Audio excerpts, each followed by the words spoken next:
आदर मान सम्मान है। आइए सावित्री व्रत की ये कथा, बट सावित्री व्रत की कथा भारतीय परंपरा में इस कथा को बहुत माना जाता है और पूरी भारत की धरा पर आज के समय में इस व्रत को किया जाता है। इस व्रत को माताएं अपने पति और पुत्र की उम्र बढ़ाने के लिए इसे करती हैं। इस व्रत का जो सही समय है वो ज्येष्ठ शुक्ल पक्ष है और इसको ज्यादातर ऐसे लोग अमावस्या को ही मनाते हैं। वैसे इसको व्रत करने के लिए त्रयोदशी से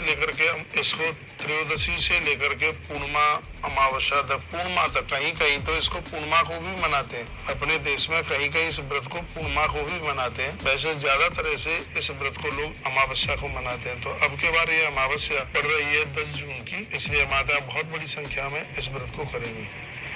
बट कहते हैं बरगद को, बरगद का पेड़ है, उसी का इसमें पूजन किया जाता है। माता अखंड सौभाग्यवती रहने के लिए मंगल कामनाएं करती हैं और पूजा करती हैं, बड़ की पूजा करती हैं, जिसमें प्रातः काल घर की साफ सफाई करने के तत्पश्चात स्नान इत्यादि से बिल्कुल निवृत्त होकर के, फ्री होकर के, एकदम बिल्कुल खाली दिमाग से उस दिन लड़े नहीं, झगड़े नहीं, किसी भी प्रकार से कोई लड़ाई झगड़ा न करें और घर के बर्तनों को जल से भरें, घर में गंगा जल का छिड़काव करें। ये सब चीजें बहुत जरूरी होता है। इसमें 2 थालियां पूजा में लगाई जाती हैं।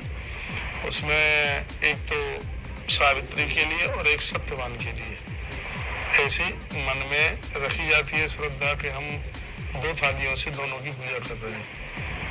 तो सावित्री की आप मूर्ति नहीं बना सकते, सत्यवान की मूर्ति नहीं बना सकते, कोई दिक्कत नहीं है बिल्कुल भी आप, लेकिन बट की पूजा जरूर कीजिए, बरगद की पूजा कीजिएगा।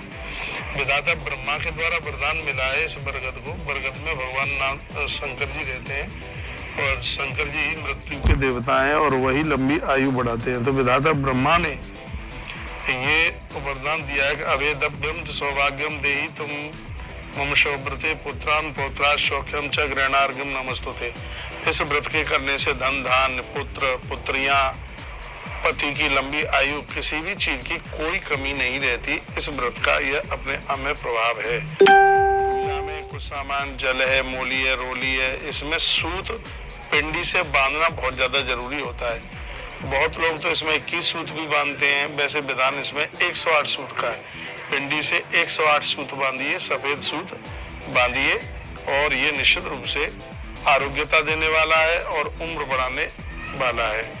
तो ये चीजें रखें पूजा में। जल है, रोली, मोली, सूत तो जरूरी रखिएगा, फूल, धूप, ये सब चीजें रखें। और जल से पेड़ को सींचने के तत्पश्चात फिर उसकी पिंडी से धागे को लपेटा जाता है और वहां पर आपकी यदि सासू माँ है तो आप उन्हें वंदन कीजिए, प्रणाम कीजिए, चरण छू करके उनका आशीर्वाद लीजिए। ससुर साहब को वंदन प्रणाम कीजिए। ये सब चीजें बहुत ज्यादा बढ़िया है।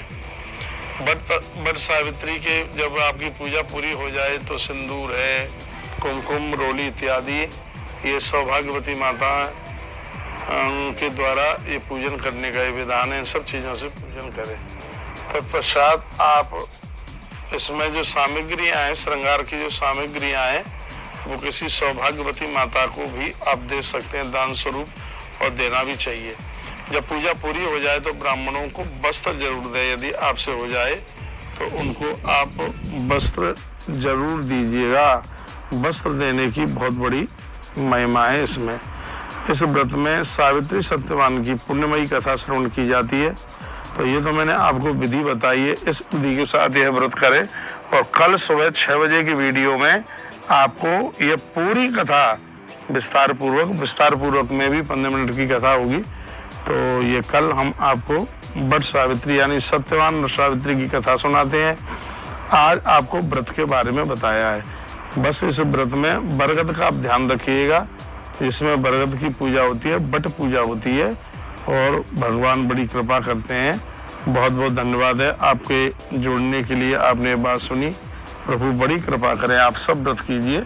बहुत बहुत धन्यवाद। जय श्री कृष्ण, जय श्री राम, जय गौ माता।